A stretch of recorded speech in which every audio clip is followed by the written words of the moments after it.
আজি আমাৰ বনগাঁও সমষ্টি হিচাপে ইউপিপিএল দলৰ এটা যোগদান কাৰ্যসূচী আছিল।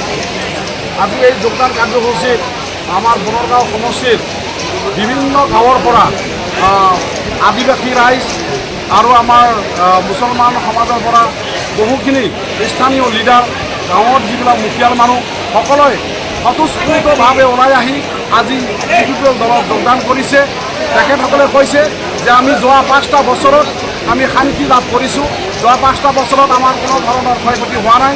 যোৱা 5টা বছৰত আমাৰ ল'ৰা ছোৱালী কোনো ধৰণৰ কিডনেপিং হোৱা নাই, কোনো ধৰণৰ জুৱা খেলিব পৰা নাই। কোনেও বা বিভিন্ন অঞ্চলত গৈ হ'লেও মানে ভালে ভালে তেখেতসকলে ঘৰত ঘূৰি আহিব পাৰি সক্ষম হৈছে।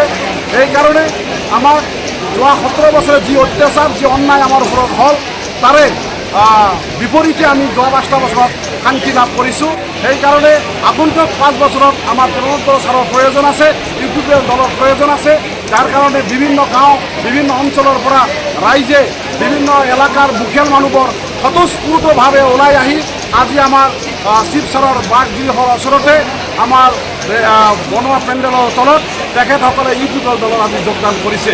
তেখেতসকলে আজি কামনা কৰিছে অহা দিনত ইউপিপিএল দল এককভাৱে ইয়াত এটা চৰকাৰ গঠন কৰিব আৰু এই চৰকাৰে আমাক আগন্তুক দিনতো আজিৰ দৰে আমাক শান্তিৰে আমাক এই অঞ্চলত বসবাস কৰিবলৈ সুযোগ দিব।